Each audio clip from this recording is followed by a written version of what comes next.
la señora Marta Sagún de Fox, acompañada de Rodrigo Fox, el más pequeño de los hijos del presidente. Tenemos el momento, Pepe, en el que el presidente ya sube las escaleras rumbo al vestíbulo del Palacio Legislativo. Vale la pena Esta recordar... mañana en su programa de radio, el presidente de México, Vicente Fox, dijo que él espera que con su mensaje político se clarifiquen muchas cosas que en el ruido y la parafernalia de la comunicación se han distorsionado y que no corresponden para nada a la realidad. El presidente dijo que el cambio no es solo para hacer las cosas diferentes, sino hacer mejor las cosas y administrar con transparencia y honestidad.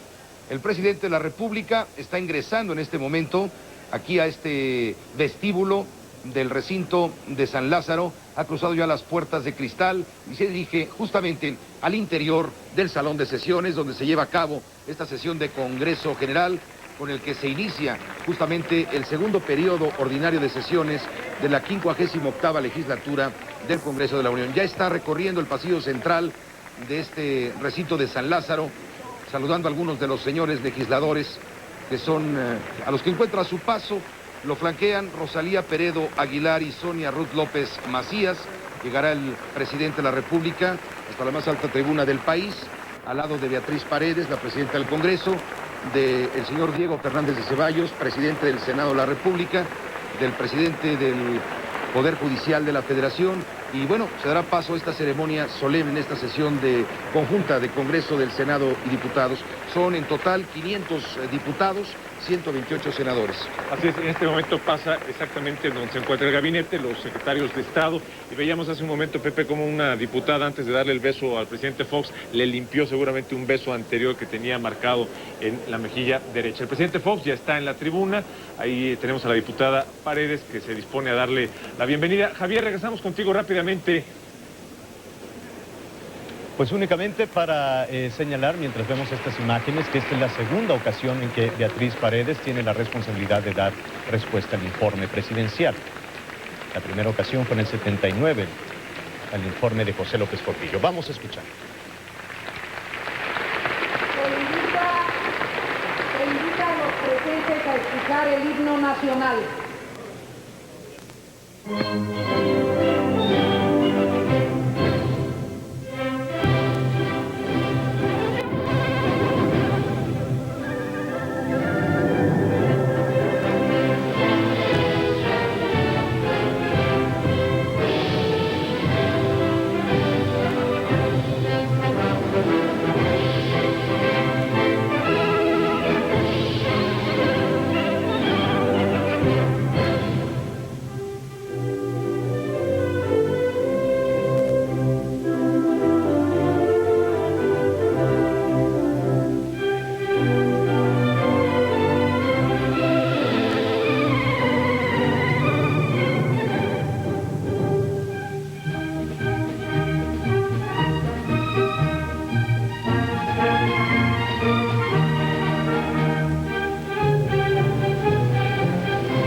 Favor de tomar asiento.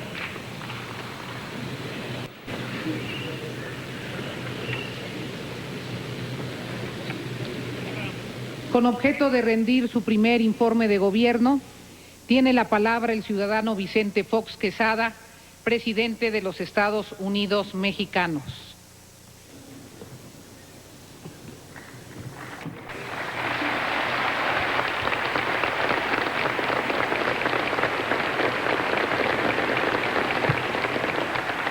En cumplimiento con lo dispuesto por el artículo 69 de la Constitución Política de los Estados Unidos Mexicanos, me permito presentar por escrito ante este honorable Congreso de la Unión el primer informe de gobierno en donde se manifiesta el estado que guarda la administración pública del país. Hago entrega.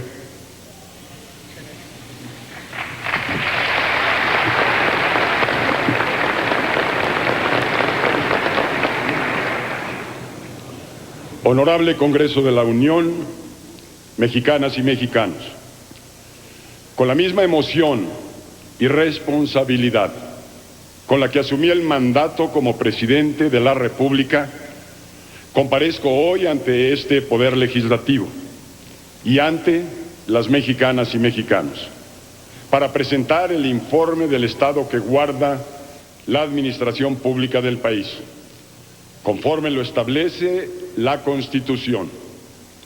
Rindo hoy cuentas que este gobierno ha realizado durante sus primeros 9 meses de gestión. Corresponde a ustedes, señoras y señores legisladores, el análisis del informe escrito y sus anexos. Los titulares de las dependencias y entidades del gobierno federal responderán a su convocatoria para ofrecer la información adicional que ustedes consideren necesaria.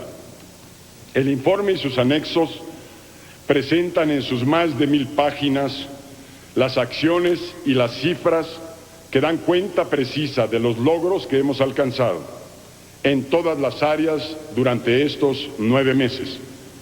Estarán ampliamente disponibles para todo aquel o aquella que desee consultarlos.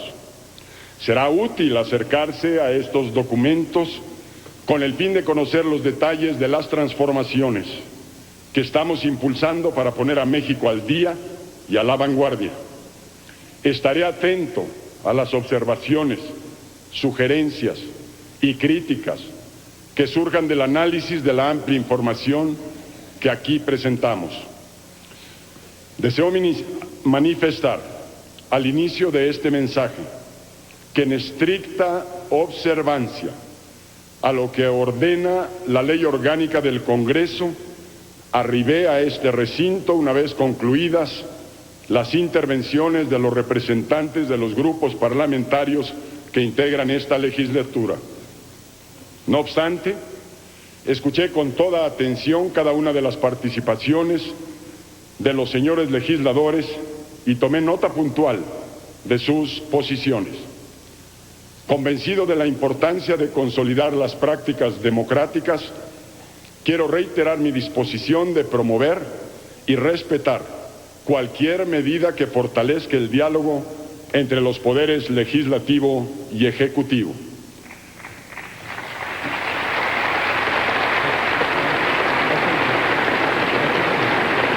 Como muestra de esta disposición, hago hoy una atenta invitación a los coordinadores de los grupos parlamentarios para que en los próximos días, cuando ustedes lo decidan, nos reunamos a intercambiar puntos de vista acerca de los trascendentes asuntos abordados en esta alta tribuna. El 2 de julio del año 2000, México votó por el cambio. Desde ese momento asumí la responsabilidad histórica de conducir al país por un nuevo camino. Me comprometí a democratizar el ejercicio del poder y a establecer una relación transparente y participativa con la sociedad, a combatir la pobreza, la corrupción, la ignorancia y la impunidad, así como a manejar responsablemente la economía. A lograr ese cambio profundo están dirigidas todas mis energías. Mi gobierno avanza con el rumbo claro que le da un proyecto de nación bien definido. La alternativa mexicana al desarrollo es la de un humanismo moderno, emprendedor y socialmente responsable. Con él queremos poner a México al día y a la vanguardia de las naciones. Con él queremos lograr que México sea la historia de éxito del siglo XXI. México sí tiene proyecto. Esa alternativa humanista concibe a nuestro país como una república plena, en la que florecen las libertades, la democracia, el Estado de Derecho, la transparencia y el federalismo, y en la que se vive la gobernabilidad democrática. Ante la desigualdad, nuestra alternativa impulsa la política social y amplía su concepto planteando la universalización de las oportunidades, la corresponsabilidad de quienes las obtienen y la realización de las personas en todas sus dimensiones. México sí tiene proyecto. Este humanismo propone que se desarrolle la sociedad, pero también que se mejore la capacidad de gobernar. Requiere de mayor libertad, pero también de que se acaten las leyes. Exige el respeto a todos los derechos, pero también el cumplimiento de todos los deberes. Promueve la expansión de los mercados, pero también la fortaleza de los poderes públicos. Busca el crecimiento de la economía, pero también que sus beneficios se distribuyan con equidad. Alienta el desarrollo de todas y todos los habitantes del país, pero se ocupa también de los que han tenido que emigrar al extranjero. México sí tiene proyecto. Este proyecto, basado en un humanismo social innovador, quedó enmarcado en el Plan Nacional de Desarrollo, instrumento que propicia una clara dirección a nuestro gobierno y el cual elaboramos con una participación social sin precedente. En estos 9 meses avanzamos en la construcción de este proyecto. En el país del poder hemos acotado el poder, lo hemos ejercido en sus justas dimensiones, lo suficiente para hacer las cosas, lo limitado para respetar a la sociedad y a los ciudadanos. De ello, hemos desprendido un proyecto distinto de país que se deriva justamente de una concepción diferente sobre el ejercicio del poder público. Hemos sido cuidadosos para reorientar a la nación sin sobresaltos, con una madurez política que se demuestre en el respeto a las instituciones, en el fortalecimiento del Estado de Derecho y en la conducción responsable de la economía. Como sociedad, hemos sido capaces de evitar los riesgos de conflicto entre cambio y estabilidad presentes en toda etapa de transición. La alternancia significó un cambio histórico en México. Al contrario de lo que algunos llegaron a pensar, no se desmoronó el país, no hubo fuga de capitales ni devaluaciones, el gobierno siguió su marcha. Lo que ha prevalecido es el diálogo, el cambio responsable y decidido y el Estado de Derecho. Se ha dado un diálogo permanente y constructivo entre el Legislativo y el Ejecutivo. 220 reuniones de funcionarios públicos aquí en esta Cámara acreditan este diálogo. Sin ocultar las diferencias propias de la diversidad política, este diálogo ha estado marcado por la firme determinación de lograr coincidencias. A toda divergencia hemos encontrado siempre una solución democrática. El Ejecutivo se ha sometido sin vacilación alguna al fallo inapelable del Poder Judicial de la Federación, garante de nuestra legalidad. En estos 9 meses, la responsabilidad del Ejecutivo nunca ha sido entendida a capricho. Guiado por los valores democráticos propios del humanismo político, he conducido un gobierno sin autoritarismo ni prepotencia. No ha habido presión ni represión contra quienes de él difieren. Todas las decisiones y acciones gubernamentales se han tomado y ejecutado sin tintes partidistas, buscando merecer de todos los actores políticos una respuesta constructiva.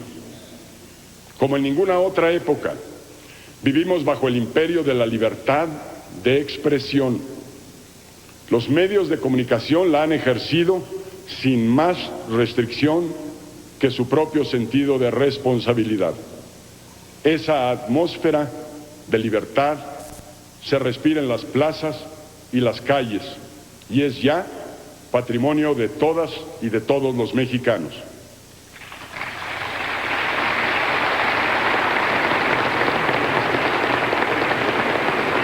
La justicia electoral ha venido a perfeccionar nuestra democracia. Las instituciones y los procedimientos electorales se desenvuelven con autonomía e imparcialidad, sin exigir de los actores políticos otra cosa que el cumplimiento puntual de la ley. Ciertamente ha habido impugnaciones en algunos procesos. Los órganos competentes han resuelto conforme a derecho y sus resoluciones han sido invariablemente aceptadas por partidos y autoridades. La administración pública trabaja hoy en una vitrina que permite al ciudadano y a los medios observar y evaluar todo lo que el gobierno hace y deja de hacer. Rendimos cuentas claras y puntuales de cómo y en qué se gasta el dinero. Hemos actuado con apego al código de ética que protestamos cumplir. Con la constitución de los consejos ciudadanos para vigilar la marcha del gobierno, estamos dando pasos firmes hacia la democracia participativa. Hacemos más con menos. Hemos sido innovadores para hacer mejor las cosas. Volvemos más eficiente la administración pública. Descentralizamos funciones y gasto. Este año hemos ahorrado en los primeros 6 meses 6,800 millones de pesos en gasto corriente y vamos a ahorrar más.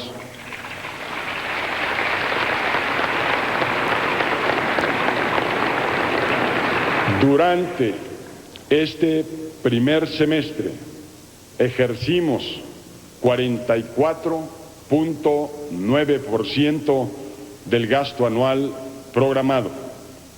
Estamos con ello por encima del porcentaje promedio de ejercicio de gasto en los años de 1995 al 2000, que fue de 40.9%. Esta legislatura ha sido uno de los principales protagonistas de los nuevos tiempos.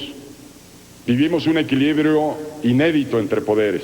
Avanzamos juntos en la construcción de un sistema presidencial respetuoso de la separación de poderes.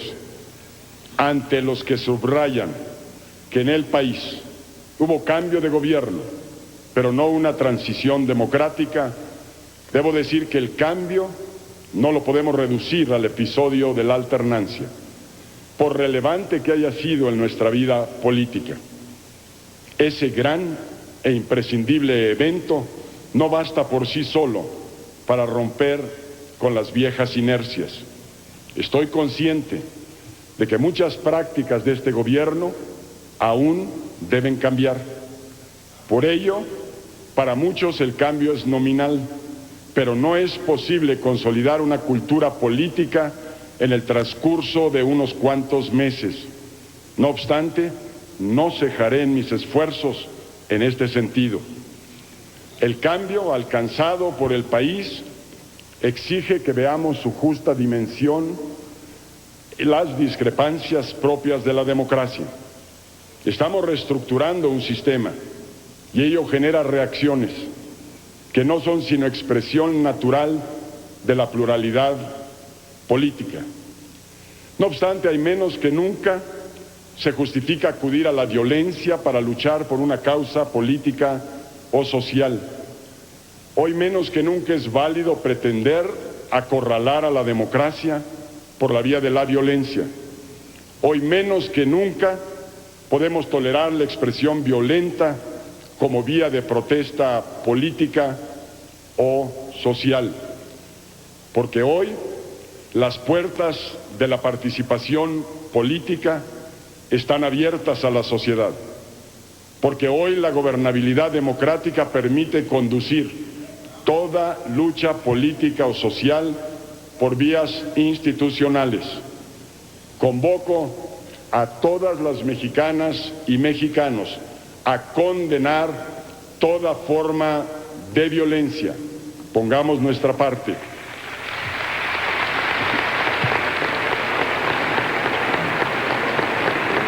Permítame, señor presidente. Compañeros legisladores, la ley orgánica y el reglamento nos señala el que debemos guardar nuestra normatividad en el caso de esta sesión de Congreso General. Yo les ruego, habida cuenta que ya se han manifestado a través de sus pancartas y mantas, puedan ustedes ocupar sus asientos y que continúe el señor presidente con su informe. Continúe, señor presidente.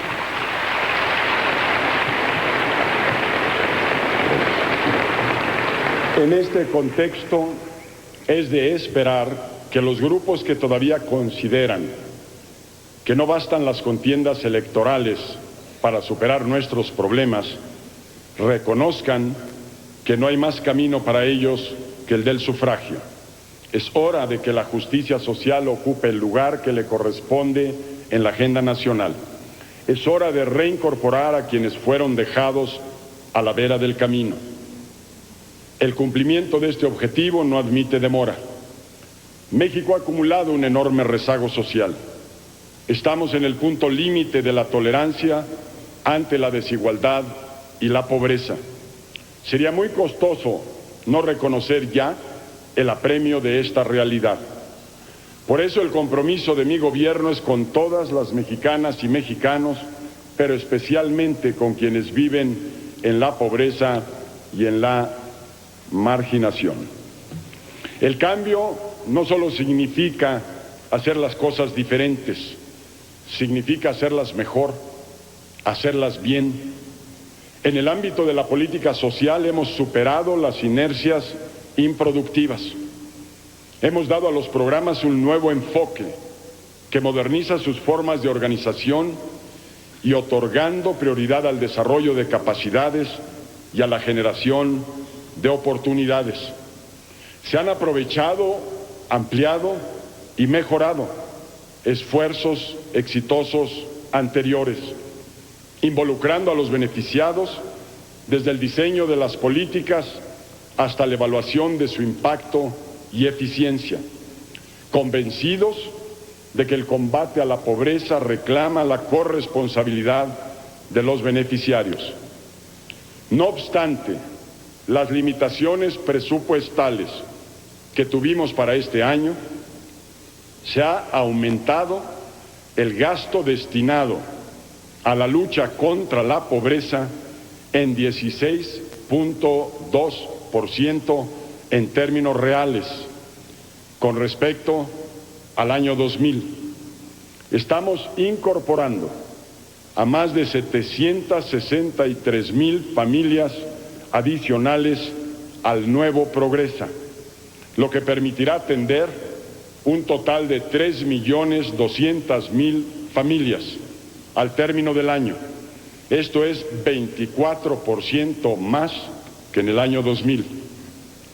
Con nuestros programas sociales, más de 6.4 millones de familias, es decir, 27 millones de personas, han recibido estímulo y apoyo directo para enfrentar y superar la pobreza con su propio esfuerzo y dignamente.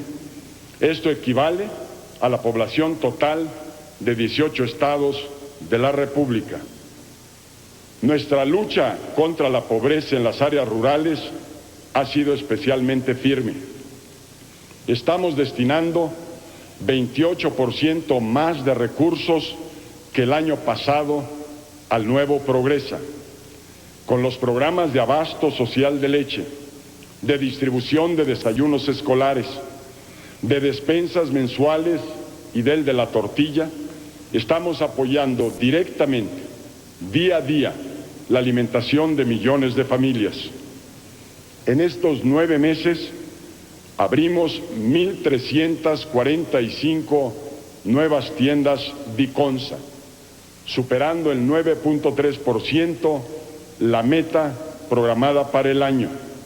Además, se han identificado 250 microrregiones en extrema pobreza a las que estamos dando una atención especial.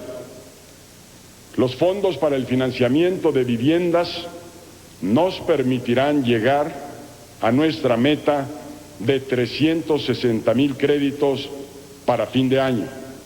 En el programa de vivienda y ahorro, nuestra meta es otorgar casi 800 millones de pesos de subsidio al frente en apoyo a 33,930 familias que así podrán tener su hogar. Nuestro objetivo es incorporar plenamente y pronto a todos los marginados y marginadas al proceso de desarrollo, de tal manera que su nivel de vida no dependa de programas asistenciales. Nuestro compromiso mayor es con la reforma educativa.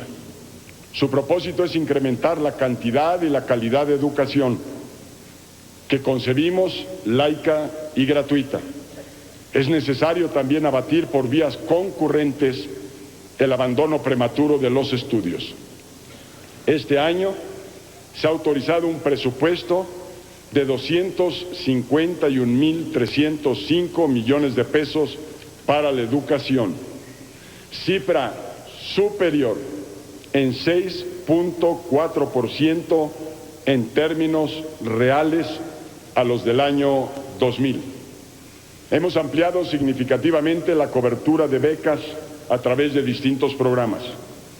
El Sistema Nacional de Becas apoyará este año a 4.6 millones de estudiantes con mayores carencias. En el nuevo Progresa se están atendiendo a 3.6 millones de becarios en primaria, secundaria y ahora en educación media superior y bachillerato. A su vez, con el Programa Nacional de Becas y Financiamiento para la Educación, 100,000 jóvenes podrán continuar sus estudios superiores en la universidad. En la asignación de estos estímulos, el mérito, la necesidad y la transparencia han sido nuestros únicos criterios. Con el programa Educación para la Vida hemos abierto la puerta para que millones de mexicanos y mexicanas tengan la oportunidad de continuar superándose más allá de la escuela. La Universidad Nacional ha sufrido varias pruebas de las que ha salido vigorizada. Reitero que el gobierno ha sido y seguirá siendo absolutamente respetuoso de la autonomía universitaria.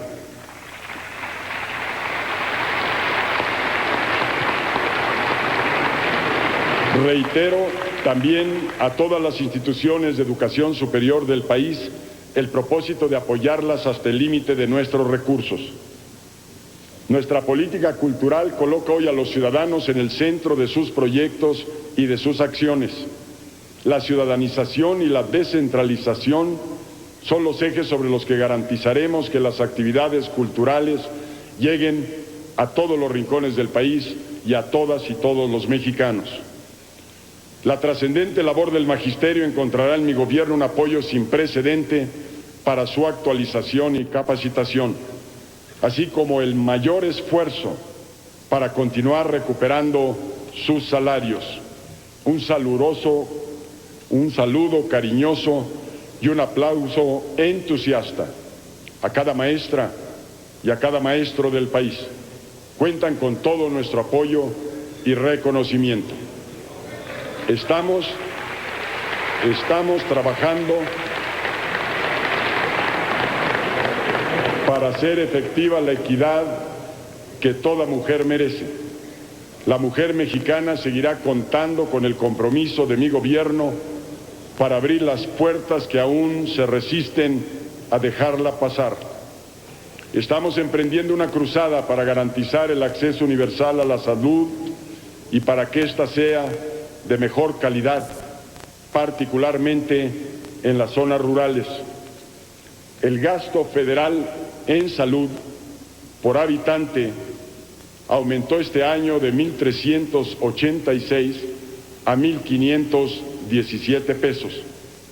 Hoy 8.3 millones de personas tienen acceso al paquete básico de servicios de salud.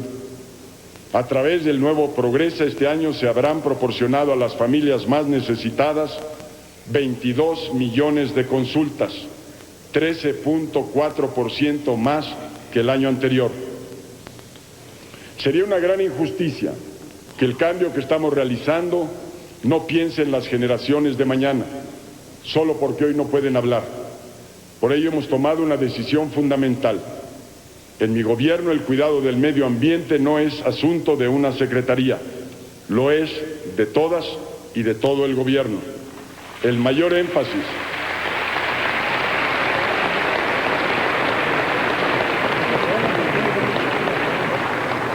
énfasis en esta materia lo hemos puesto en la protección y restauración del agua y el bosque, a los cuales hemos definido como un tema de seguridad nacional. Nuestros objetivos de desarrollo económico no podrán ser cumplidos hasta que veamos a los hombres y mujeres del campo superar la marginación. El campo mexicano requiere de nuestra especial atención. Hemos hecho el mayor esfuerzo, cuyos resultados hago hoy de su conocimiento. Los apoyos de Procampo.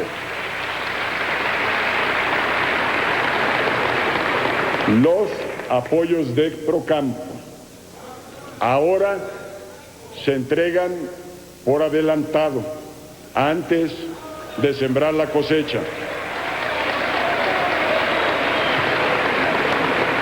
A la fecha, este programa ha entregado más del doble de recursos que en el mismo periodo del año pasado. Más del doble. Además, con el programa de apoyos a la comercialización se ha otorgado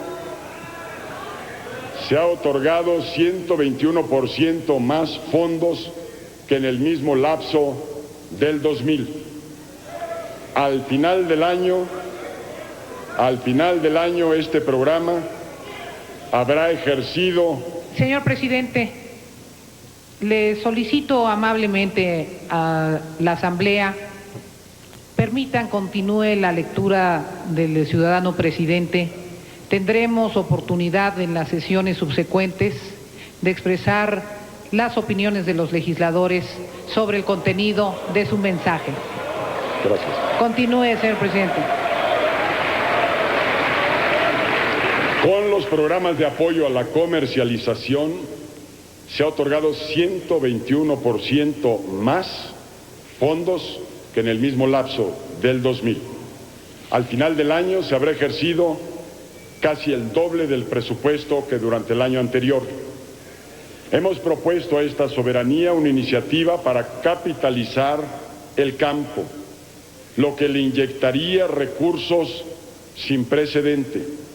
Asimismo, estamos transformando el Banrural en un banco de productores. Avanzamos en dar certeza jurídica a la tenencia de la tierra. Trabajamos de manera coordinada con todos los que se interesan genuinamente por el desarrollo rural. No obstante, estos esfuerzos resultan insuficientes para superar rezagos acumulados por décadas. Pero sepamos distinguir los problemas que provienen de ese atraso histórico, de las necesidades coyunturales y del proyecto futuro para el campo.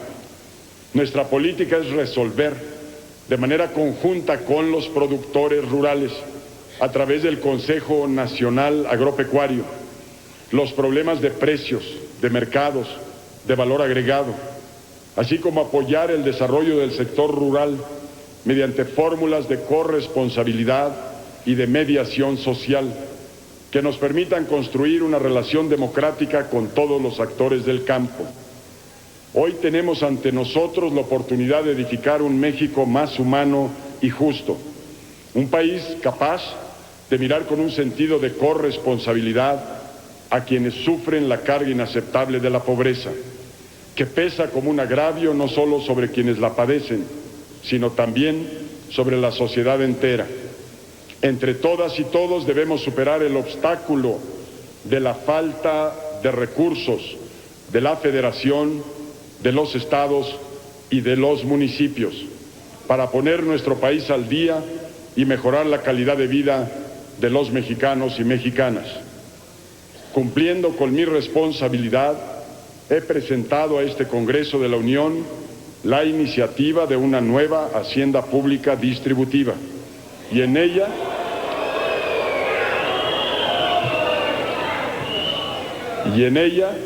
estamos trabajando conjuntamente. Expreso mi reconocimiento a todas las fuerzas políticas que concurren en este honorable Congreso de la Unión por su esmerado trabajo de análisis y debate. Varias de las iniciativas que forman este paquete legislativo fueron ya aprobadas. Si contemplamos los rezagos ancestrales de los que he hablado y la incapacidad presupuestal del Estado para superarlos, podremos ver claramente las consecuencias de no contar con la reforma hacendaria. Por eso convoco a los partidos políticos a no permitir que las diferencias políticas le resten viabilidad. Estoy convencido de que si bien se puede modificar, no se puede perder por la incapacidad para ponernos de acuerdo. No he tenido dudas al presentar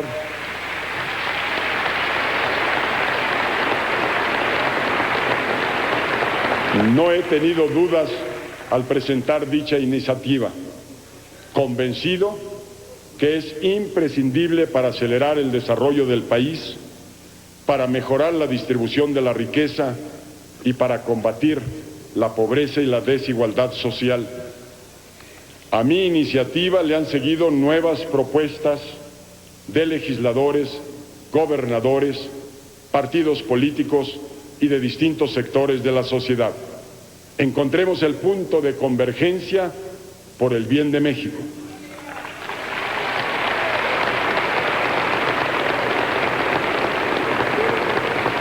Ningún cambio político y social sería completo sin el debido reconocimiento a las justas demandas de nuestras hermanas y hermanos indígenas.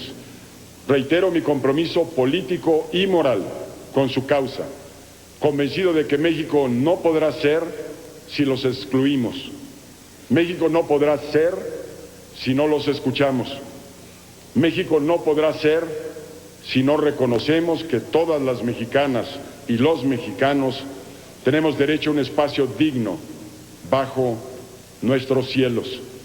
He apoyado y apoyaré cualquier movimiento que busque respuesta a su causa por vías no violentas.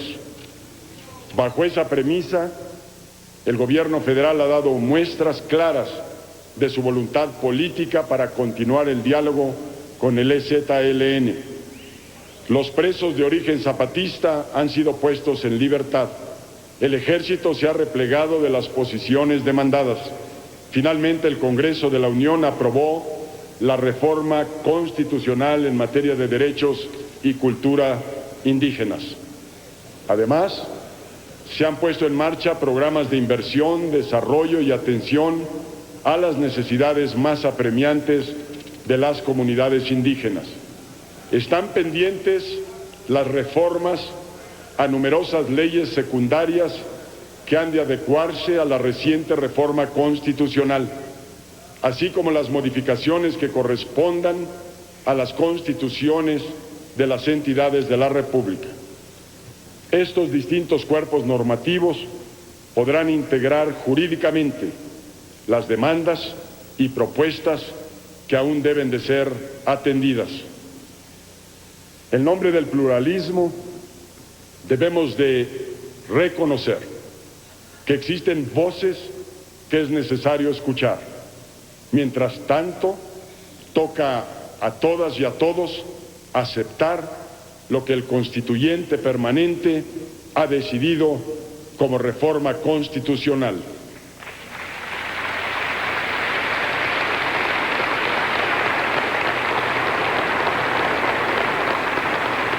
Porque comprendo muy bien el sentir de las autoridades locales, me he propuesto llevar una relación respetuosa y solidaria con los ejecutivos estatales y municipales. Con su colaboración estamos construyendo una relación más equilibrada dentro del Pacto Federal. Las carencias y rezagos en las entidades y municipios no tienen colores partidistas y tampoco lo han tenido sus soluciones. Ello ha quedado plenamente reflejado en materia fiscal. Ahora, de cada peso recaudado por el gobierno federal, 60 centavos han sido administrados, gastados, invertidos directamente por las entidades federativas y los municipios.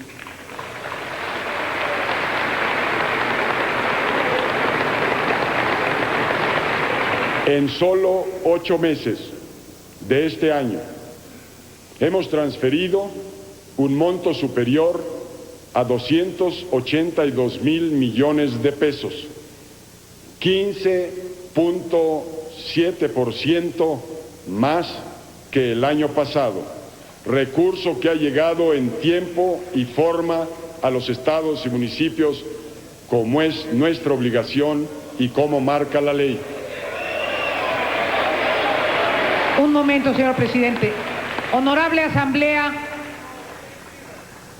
reitero respetuosamente una convocatoria a que escuchemos el informe del señor presidente. Este cuerpo colegiado tendrá capacidad de determinar cuál es su opinión sobre esta exposición en las sesiones subsecuentes. Continúe, señor presidente. Seguiremos avanzando decididamente en esta dirección, en la dirección del federalismo. Es una realidad que nuestra economía está sumamente vinculada a los principales motores de la economía mundial, hoy coincidentemente apagados. No obstante, gracias a una política económica responsable y a la confianza de inversionistas nacionales e internacionales, al trabajo de todos los mexicanos y mexicanas, hemos podido amortiguar los impactos negativos que en otras épocas fueron causa del derrumbe de nuestra economía. Contamos con bases para sortear exitosamente los riesgos de contagio de las crisis financieras que afectan a países hermanos, así como para la recuperación ordenada del crecimiento. Nuestra economía experimenta hoy tasas de inflación no vistas desde 1970. La inversión esperada directa para este año rebasa en los primeros 6 meses 6.700 millones de pesos y la inflación esperada para el total del año es menor al 5.5%. La fortaleza económica se refleja también en que las tasas de interés han alcanzado un mínimo histórico, así como la solidez de nuestra moneda y déficits en cuenta corriente, moderados y además financiados con inversión extranjera directa. En el monto de las reservas internacionales y activos, que el 28 de agosto pasado se ubicaron en casi 39,000 millones de dólares, y en la reducción del nivel de riesgo país para la inversión. Los salarios están recuperando su poder adquisitivo.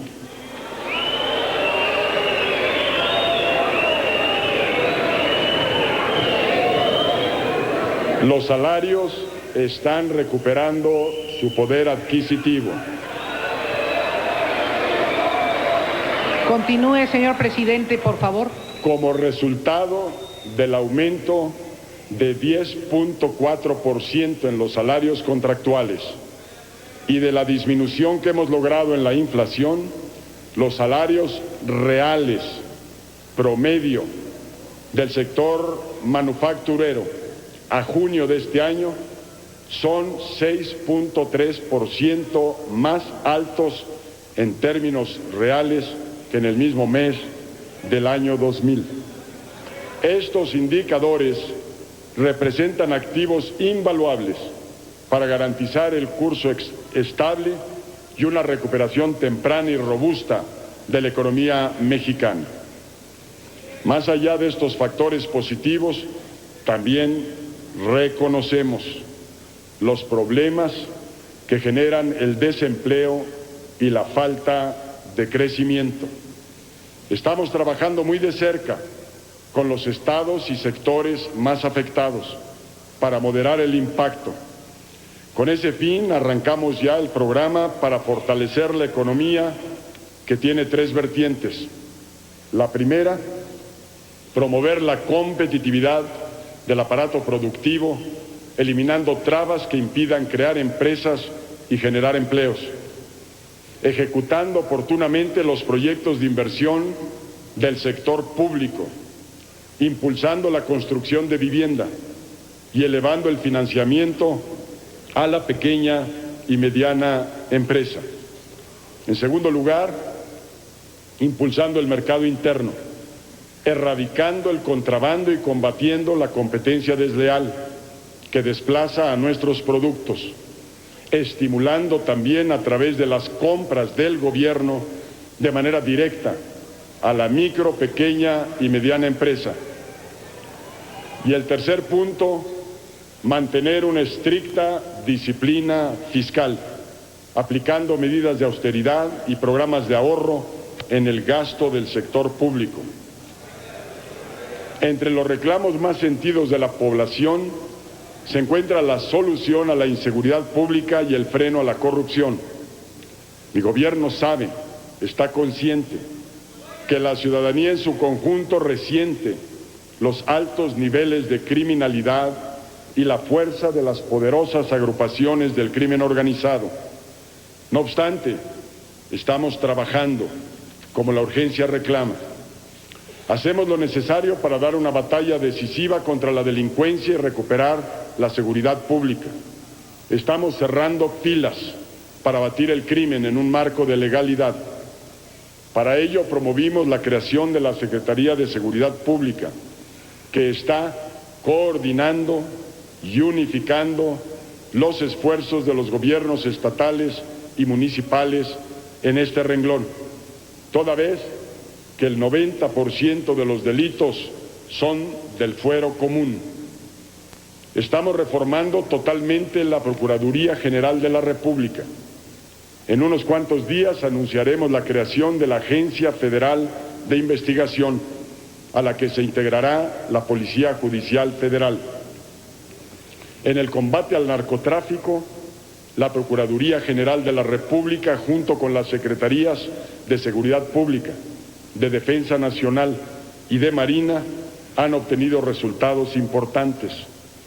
Se aseguraron 340% más de psicotrópicos que en el mismo periodo del año 2000. En el primer semestre del 2001 se erradicaron 17.781 hectáreas de sembradíos de marihuana y amapola, lo que representa un incremento de 12%. En materia de contrabando, la Secretaría de Hacienda y Crédito Público, en coordinación con la Secretaría de la Contraloría y Desarrollo Administrativo, incautó más de 100 bodegas y locales comerciales con más de 1.700 toneladas de mercancía de contrabando.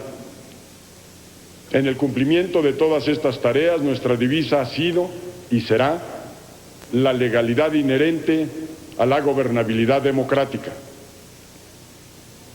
Demanda que hace la ciudadanía entera.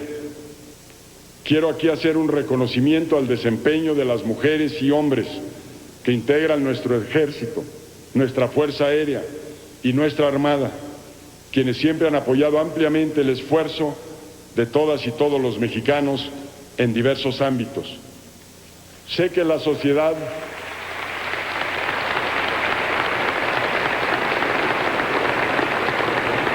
Sé que la sociedad está lastimada por el drama de la corrupción. No aceptaré que mi gobierno se rinda a sus tentaciones. Todo acto que se presume irregular es debidamente investigado y se actúa con rigor por la vía de la legalidad. Así lo hemos hecho y así lo seguiremos haciendo. Para avanzar en ese compromiso, el combate a la corrupción dejó de ser materia de una secretaría para convertirse en una política de toda la administración. En esos esfuerzos hemos llevado a cabo 4.320 auditorías, detectándose irregularidades que han permitido recuperar 2.246 millones de pesos.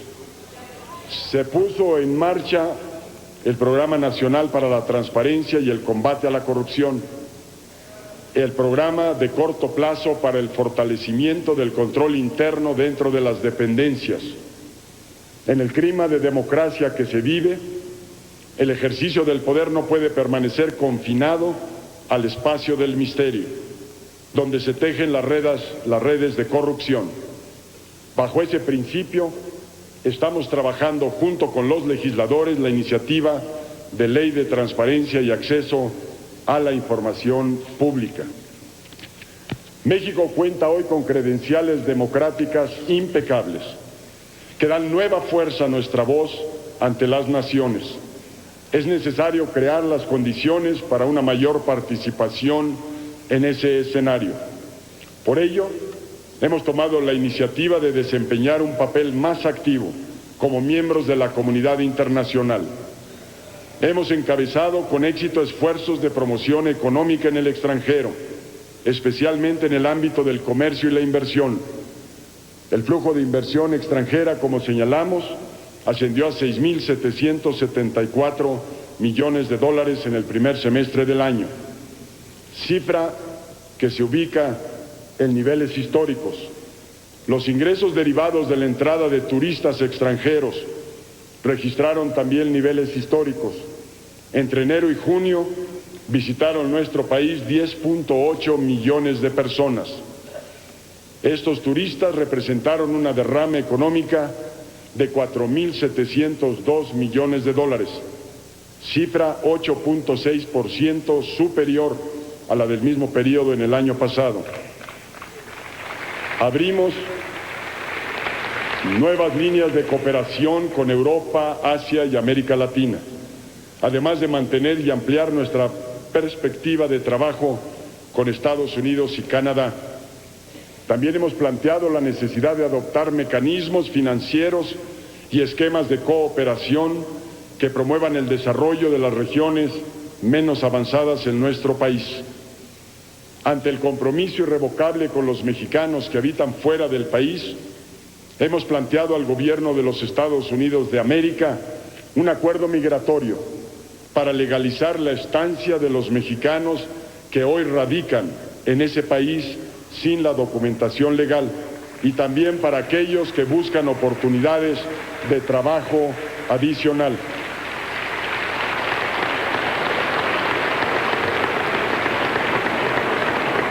Nuestros contactos bilaterales se han profundizado.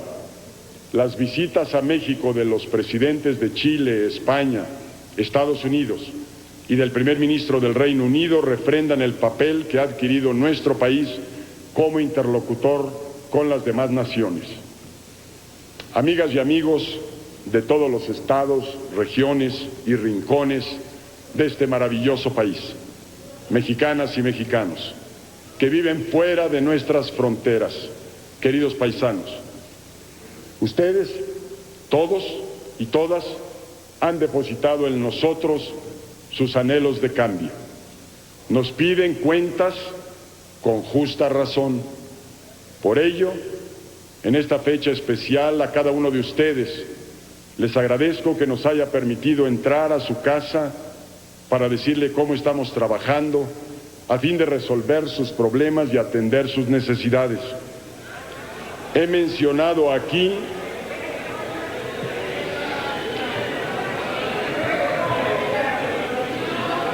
compañeros legisladores, señor senador le solicito guardar compostura.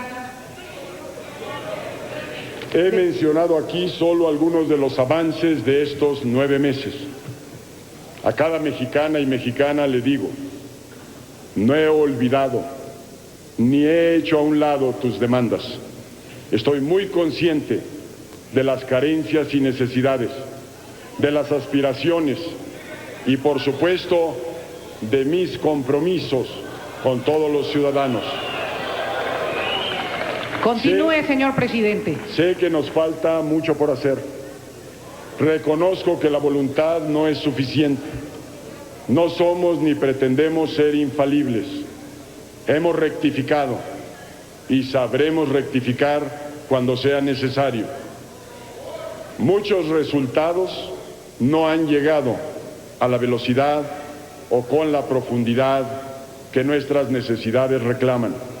Hay obstáculos y los seguirá viendo, pero tengan la seguridad de que sabré cumplirles.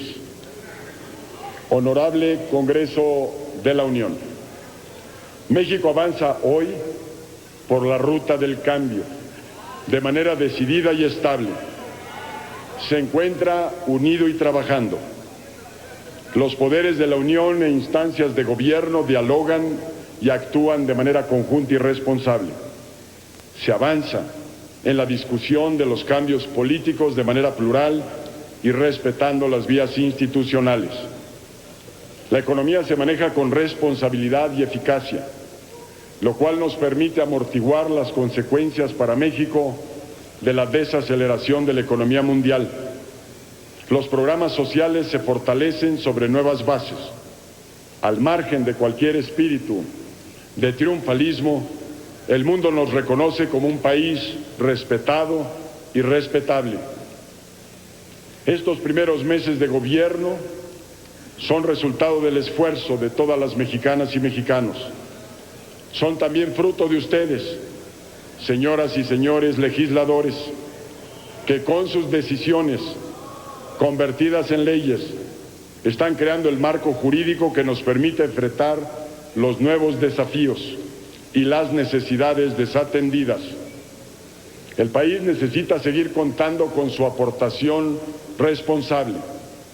Esta es la primera legislatura del milenio y sé que trabajando juntos será recordada por los mexicanos del mañana como la que contribuyó a consolidar la democracia y sentó las bases del México moderno.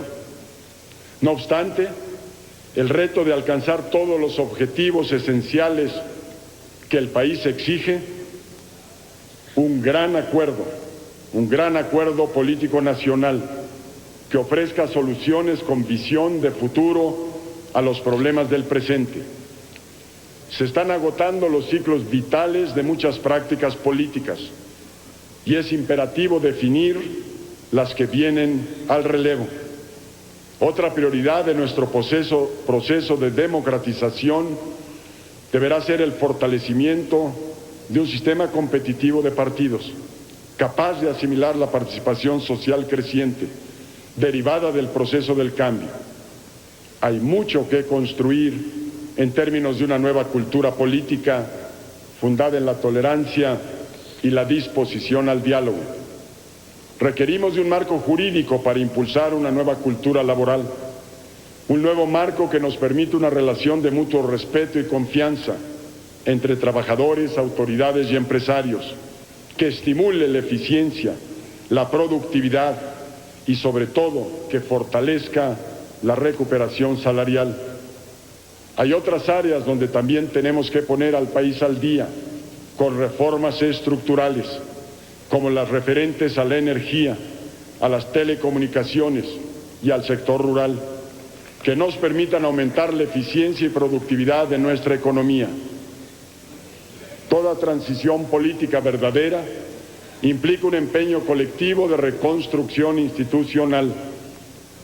La pauta para un avance nacional consistente está en la agenda para la reforma del Estado y es en este Congreso que cristaliza de mejor manera la pluralidad del México actual, donde puede desarrollarse una propuesta concertada por todas las fuerzas políticas. Urge ese acuerdo explícito que defina las grandes líneas nacionales para resolver los rezagos históricos del país, mediante una estrategia legitimada por todos. Nada aprecia más la ciudadanía, nada le es más esencial que el acuerdo entre los distintos actores políticos y sociales para avanzar en un marco de estabilidad y certidumbre.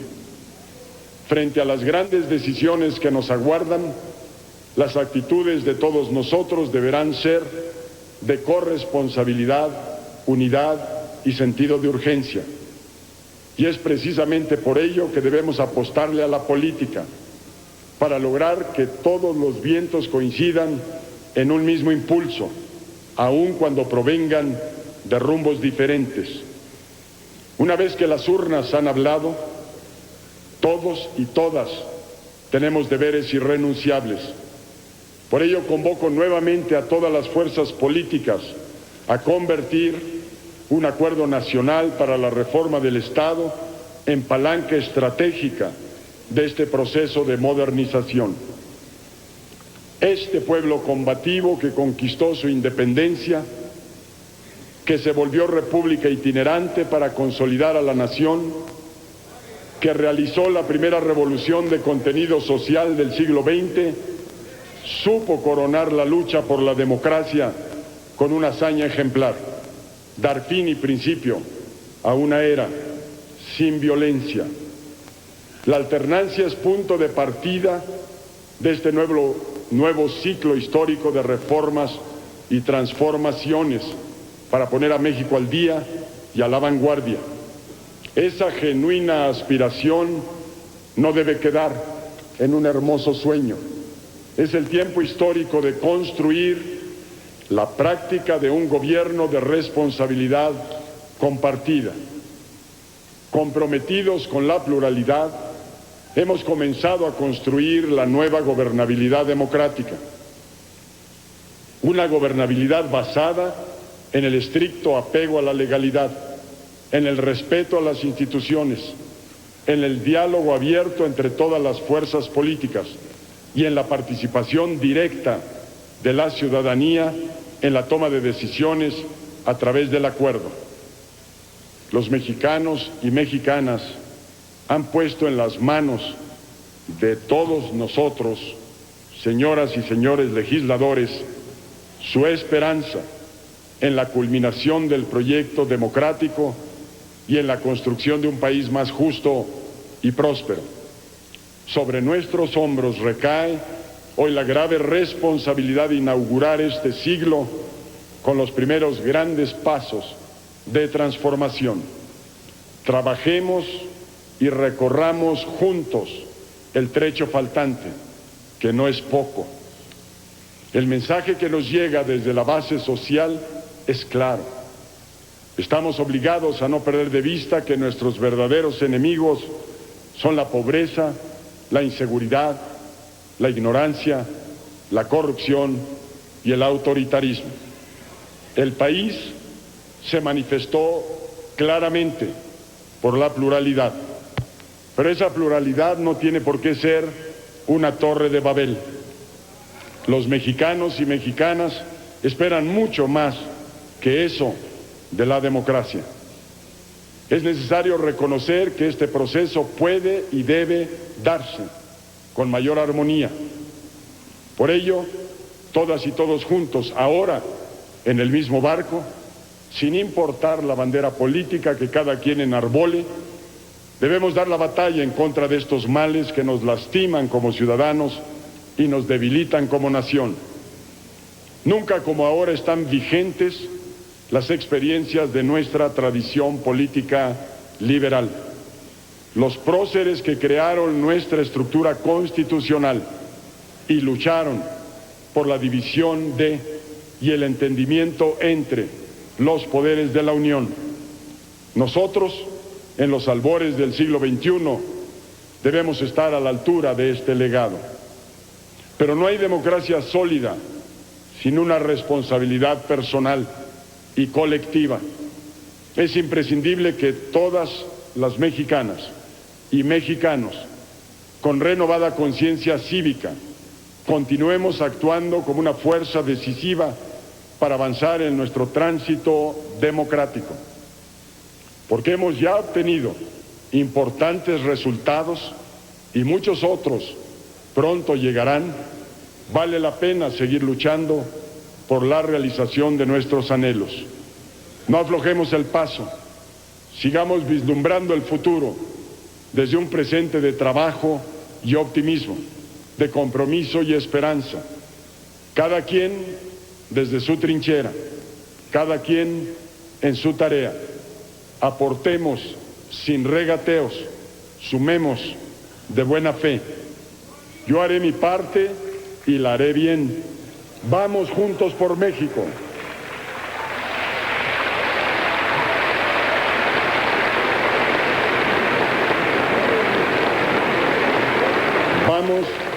Vamos juntos por México. Estoy seguro de que el día de mañana podremos mirar de frente a la nación y a nuestros hijos, porque habremos estado hoy a la altura del reto. Muchas gracias. Gracias.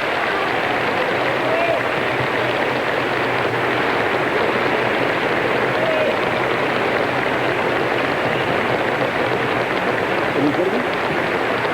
¿Es el de abajo? Sí, me lo llevo, ¿no?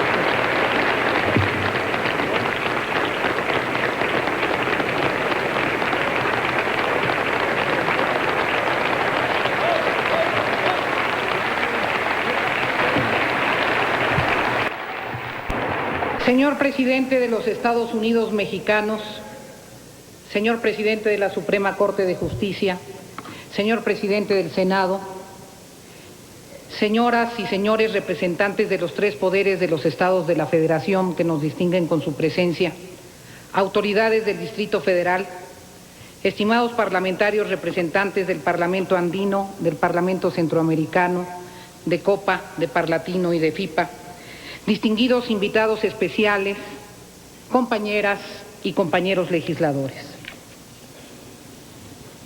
La obligación de informar del presidente de la República al Congreso de la Unión refleja el espíritu del constituyente de propiciar el equilibrio entre los poderes y de subordinar los actos del Ejecutivo al análisis de la soberanía popular representada en el Congreso.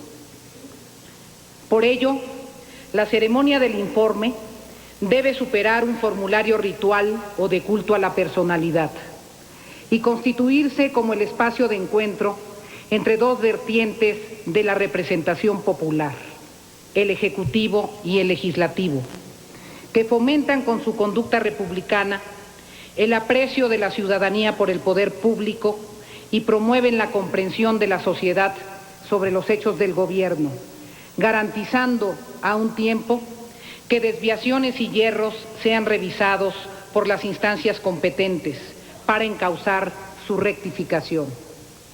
Así es, el informe se presenta ante las cámaras porque es el Congreso de la Unión la expresión legítima de la pluralidad política y social mexicana, constituida como poder, el poder legislativo, que además de la fundamental atribución de formular leyes, dispone de la facultad de fiscalizar las acciones del Poder Ejecutivo. Por encima de antagonismos o lealtades partidistas, la hora de la democracia mexicana exige que las cámaras desplieguen a plenitud su responsabilidad constitucional y reclama que el Ejecutivo aquilate y aprecie la trascendencia de que la República disponga de un poder legislativo vigoroso y actuante. Como lo señaló Norberto Bobbio, el poder que hace de un soberano, que hace surgir el Estado como unidad de dominio y por tanto como totalidad, a partir de la sociedad compuesta de partes en cambiantes y efímeras relaciones entre ellas, es el poder legislativo. La idea de la comunidad política, desde la polis griega hasta el Estado moderno, está íntimamente vinculada, en contraste con el estado de naturaleza, a la idea de una totalidad que mantiene unidas a las partes, que de otra manera estarían en perpetuo conflicto entre ellas, Lo que asegura la unidad del todo es la ley, y quien tiene el poder de hacer leyes, de condere legis, es el soberano. Hasta aquí la cita. Los legisladores integrantes de la 58 legislatura han pretendido estar a la altura de su circunstancia. Inmersos en un proceso de cambio, diputados y senadores de las diversas fuerzas que conforman el Congreso de la Unión han reflejado aptitud política, conciencia de Estado y vocación social. Aptitud política que permitió, no obstante que ninguna de las fuerzas partidistas ostenta la mayoría absoluta, impulsar los acuerdos necesarios para lograr que en el marco del primer año de ejercicio constitucional de la legislatura, de las 35 leyes aprobadas por la Cámara de Diputados, 32 lo fueran con la concurrencia de todos los grupos parlamentarios representados y solo 3 fueran por mayoría simple. Por su parte, el Senado de la República aprobó 31 dictámenes a iniciativas y minutas, de los cuales 29 contaron con el voto unánime de los grupos parlamentarios.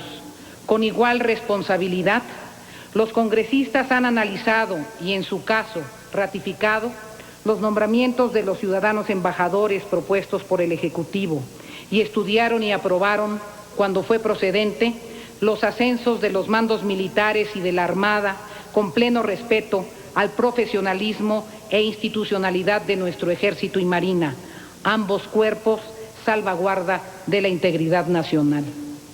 En este lapso, también, se dieron decisiones políticas innovadoras y de trascendencia.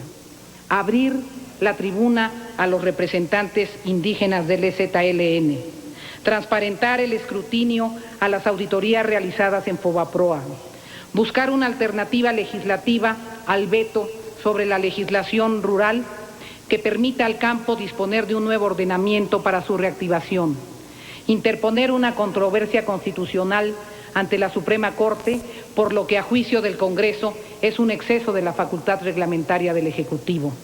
Esta última decisión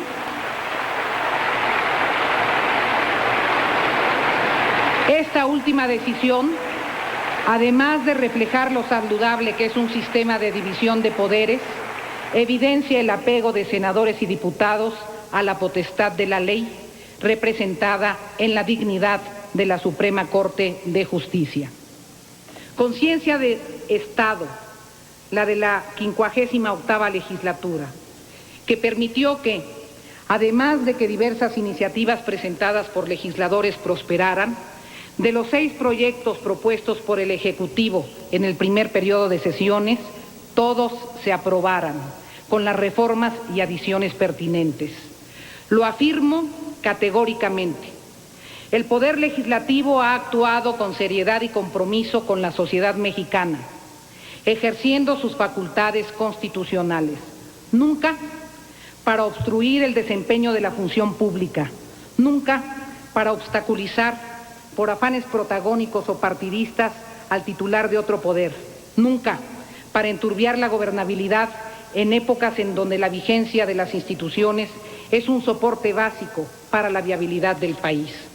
La misma convicción ha llevado a las comisiones legislativas a sopesar mesuradamente iniciativas que han generado una enorme polémica entre diversos sectores de la población, como es el caso de la reforma hacendaria.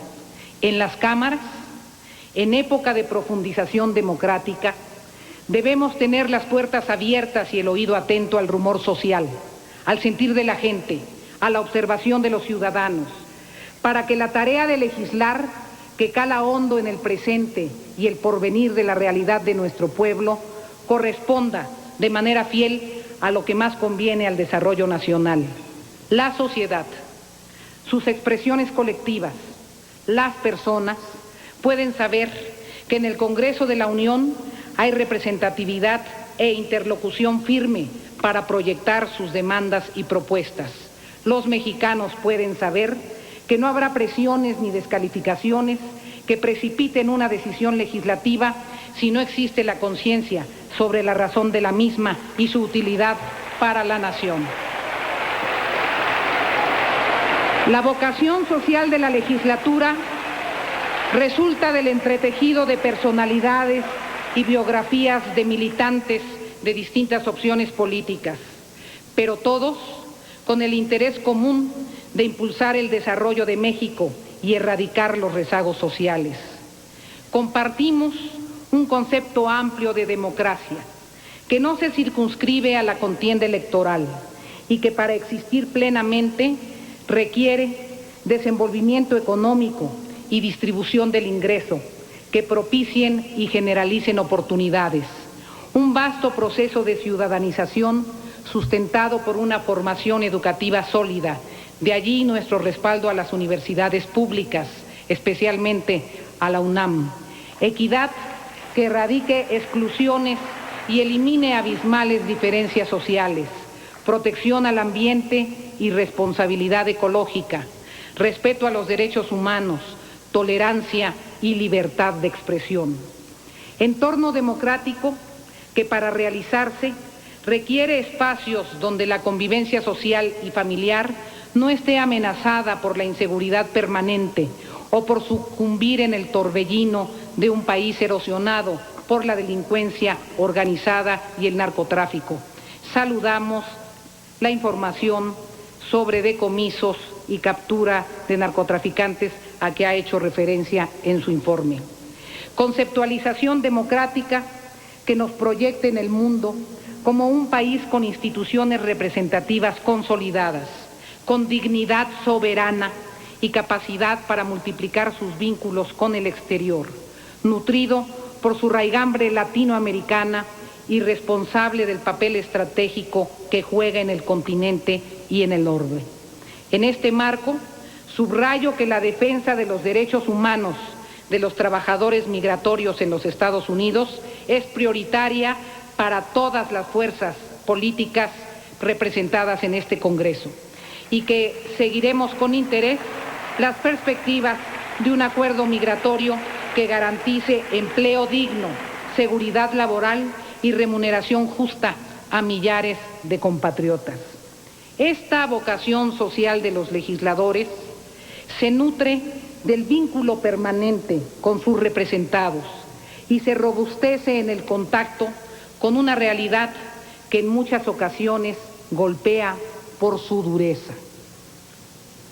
Por ello, como diputada, atenta del acontecer del país, considero ineludible expresar mi preocupación por un crecimiento económico cercano a cero en lo que va del año, por la pérdida de casi 250,000 empleos permanentes, por la baja de la producción manufacturera en 2.28, por la caída de la industria de la construcción en 5.3, indicadores estos consignados con transparencia en el informe que fue entregado a estas cámaras. Legisladores de la Comisión Permanente expresaron con toda oportunidad lo que con datos oficiales estimaban un rezago preocupante en el ejercicio del gasto programable del sector público. Las cifras que hoy nos ha presentado nos llevan a revisar puntualmente el desahogo de esta preocupación que fue planteada en el Congreso de la Unión a través de su comisión permanente. Sin embargo, señor presidente, es válido subrayar que hay un tema en el que lo que hemos escuchado el día de hoy y lo que plantean un conjunto de fuerzas sociales que se han manifestado en carreteras, en bodegas, empresas, expresando su preocupación, evidentemente no hay convergencia. Me refiero al caso del desarrollo agropecuario. Si bien es cierto que existen problemas estructurales y circunstancias de interdependencia económica en la globalidad que inciden en los hechos antes mencionados, es necesario hacer un llamado para que se apliquen medidas perentorias que contengan el deterioro en el empleo y reviertan una situación que es dramática para muchos mexicanos. Se asoma aquí lo que sin duda será un intenso debate. Ante la desaceleración económica, ¿cuál será el papel de la inversión pública y de la actividad económica del Estado? En un país con las disparidades y con los problemas que enfrentan pequeños productores y medianos y pequeños empresarios, parecería que la ortodoxia de acumular recursos en la tesorería y cuidar rigurosamente las variables macroeconómicas resulta, cuando menos, insuficiente. Este es uno de los temas en el que profundizaremos los parlamentarios desde diversas ópticas, estoy segura, pero todos en la búsqueda de respuestas acordes a una realidad económica que hay que dinamizar y lograr sea más justa. La viabilidad del país depende de que haya oportunidades para todos, pues la frustración y la desesperación de los que poco o nada tienen pone en tensión al conjunto. Los legisladores, en las sesiones sucesivas en que analizaremos los pormenores del informe, convocando a los secretarios de despacho que se requiera para revisar y precisar detalles, emitiremos una opinión sobre la eficacia o insuficiencia de las acciones y políticas aplicadas en estos 9 meses del ejercicio constitucional de su administración. He escuchado, señor presidente, con atención las expresiones que de manera directa ha dirigido a millones de compatriotas que por la magia de las telecomunicaciones conocen el contenido del mensaje de su informe al mismo tiempo que los legisladores. No es de extrañar que un miembro de este cuerpo colegiado manifestara enfáticamente su extrañeza, pues independientemente de esta nueva realidad tecnológica, el informe se presenta ante el Congreso de la Unión. Respetuosa que soy del valor de las palabras, comprendiendo que en voz de un presidente, más que intenciones, son compromisos a nombre de la institución que representa, también he aprendido que la sociedad, el pueblo, que ha vivido, distinguido y desmitificado un cúmulo de ofertas y propuestas, al final solo tiene un veredicto sobre el gobernante, y es el que se deriva de sus actos, de sus resultados. Al hombre público se le evalúa por su capacidad de hacer. Los propósitos lo significan, los hechos lo califican. Señor presidente, compañeras y compañeros legisladores, señoras y señores, formamos parte de un continuo social que se despliega por más de 30 siglos en esta región volcánica y luminosa, tierra de paradojas, herida por injusticia y pobreza. La historia nacional no es patrimonio de nadie.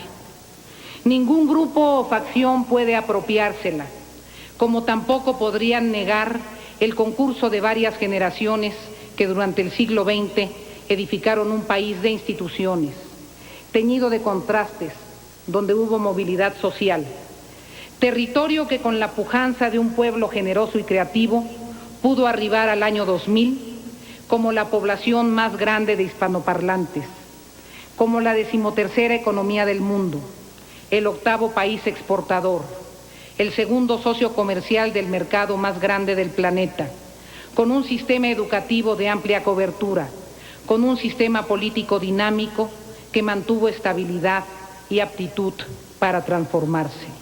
También con millones de pobres, disparidad abismal en los niveles de ingreso, rezagos en tecnología y competitividad, descrédito sobre el quehacer público. Espacio de cultura e identidad propia, con ese legado, policromo o claroscuro, los mexicanos pudimos construir en la civilidad la transición al nuevo milenio. Ahora son otros tiempos. La historia contemporánea de México, por voluntad de la pluralidad y la vocación democrática de nuestro pueblo, obliga a una convivencia entre ciudadanos de distintos signos ideológicos y trayectorias diversas, que son integrantes de los poderes de la República. Subyace en ese mandato popular una convocatoria a la capacidad de diálogo y a la tolerancia, para que esta riqueza plural no devenga en parálisis o excesos autoritarios ante la hipotética imposibilidad de llegar a acuerdos. Subyace la necesidad de generar espacios de confianza democrática para que ninguna de las fuerzas suponga que quieren aniquilarla y que la acción del gobierno corresponda a un principio básico de respeto a los contrarios.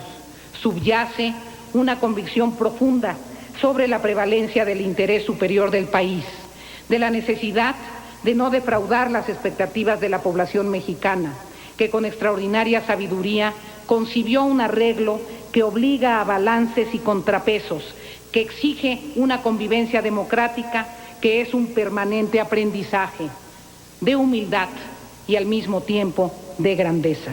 Demanda visión de Estado. Tenemos la enorme oportunidad, si actuamos con seriedad, serenidad y consistencia, sin protagonismos fatuos o cortoplacismos, de empujar el reloj de la historia patria y transformar el sistema político de México para hacerlo más equilibrado y, por ende, mejor garante del interés colectivo. Existe, finalmente, un compromiso ético: no traicionar a una sociedad que optó por la vía política para definir la nueva composición de sus instituciones. Fieles, cada quien, a sus orígenes, leales a las ideologías y proyectos históricos que a cada uno han dado sustento, sin renunciar a la crítica, al debate, al antagonismo legítimo y consustancial a toda democracia, debemos tener la capacidad de transitar el siglo XXI construyendo. La oportunidad existe. Existe también el riesgo. Dependerá de imaginación, consistencia y valor. Dependerá, en fin, de nuestro amor a México. Creo, con Carlos Pellicer, la patria necesita a aquellos hombres que le hagan ver la tarde sin tristeza. Hay tanto y lo que hay es para tan pocos. Se olvida que la patria es para todos. Si el genio y la belleza entre nosotros fue tanto y natural, que el recuerdo del hombre de otros días nos comprometa para ser mejores. La patria debe ser nuestra alegría y no nuestra vergüenza por culpa de nosotros. Es difícil ser buenos. Hay que ser héroes de nosotros mismos. Gracias.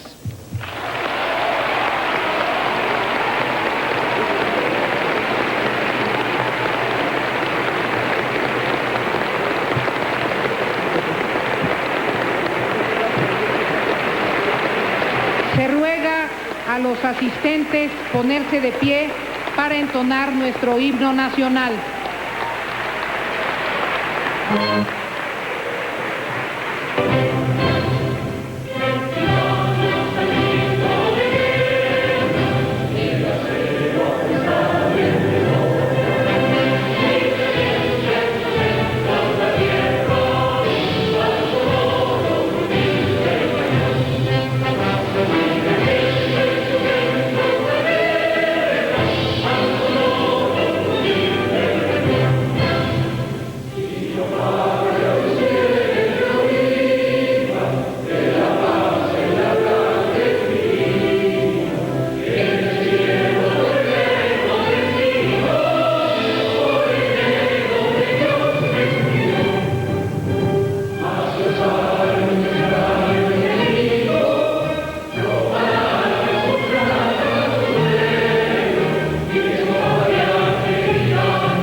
Se ruega a la comisión designada para acompañar al ciudadano presidente de los Estados Unidos mexicanos en el momento de retirarse de este recinto, cumpla su cometido.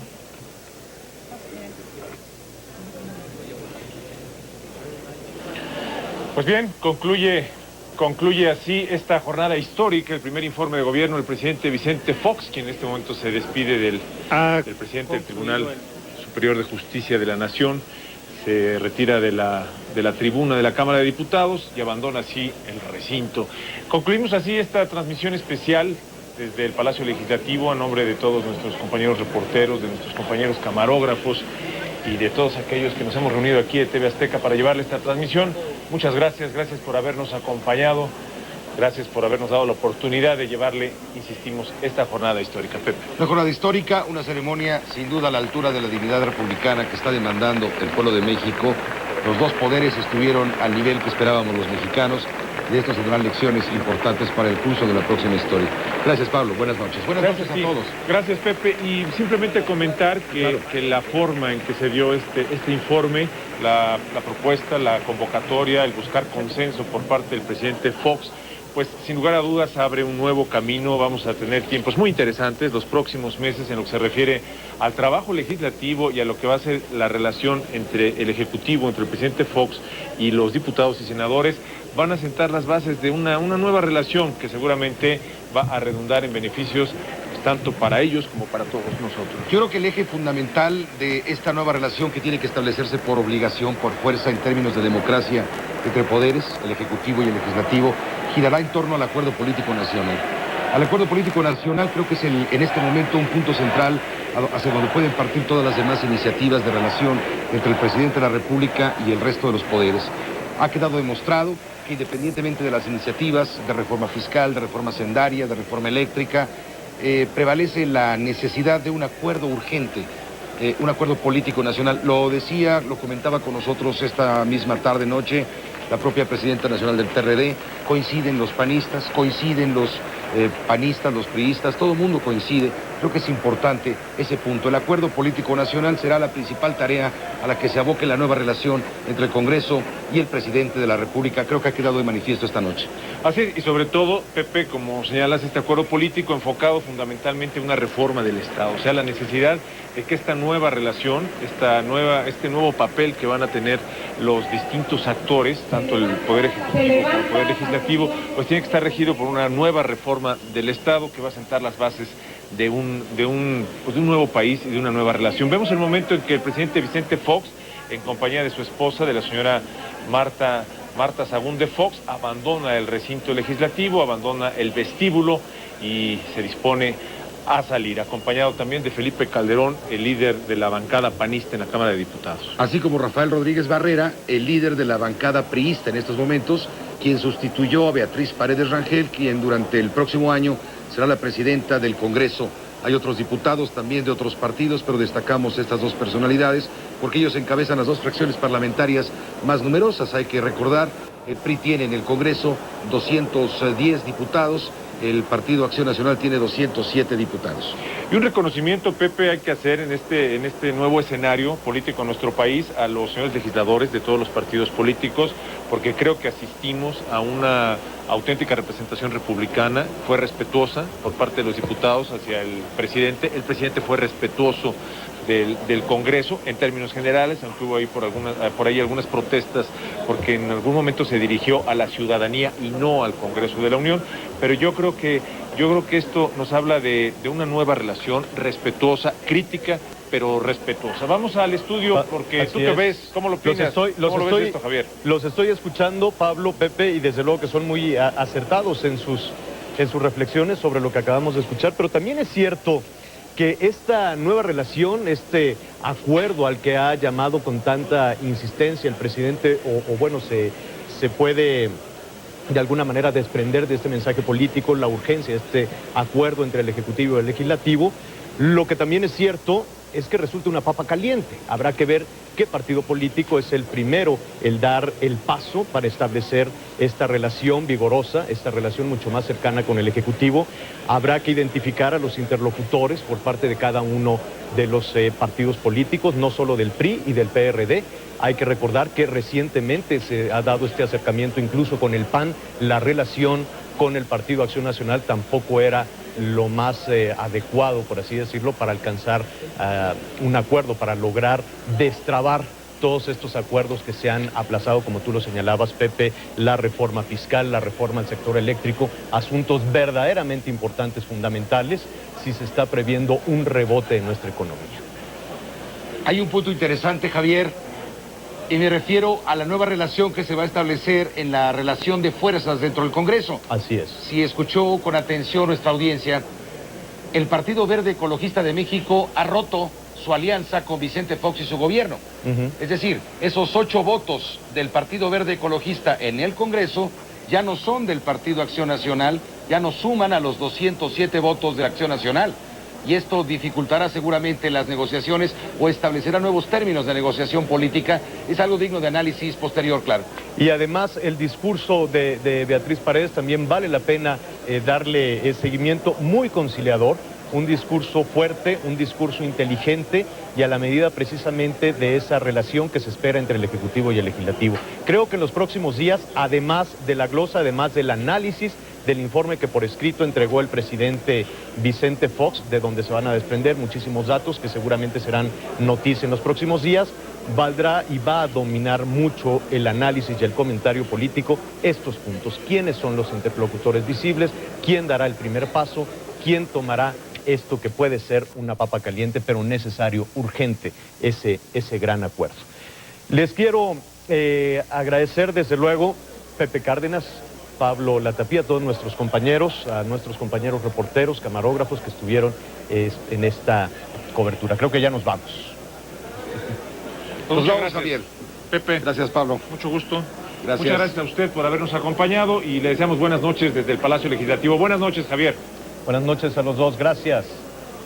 Y bueno, recuerde que mañana Pepe Cárdenas nos tendrá en el espacio noticioso de mañana domingo por la noche mayores detalles, reacciones y un análisis mucho más frío, digámoslo así, de este primer informe del presidente Vicente Fox. Soy Javier Alatorre, gracias por su compañía, que la pasen muy bien.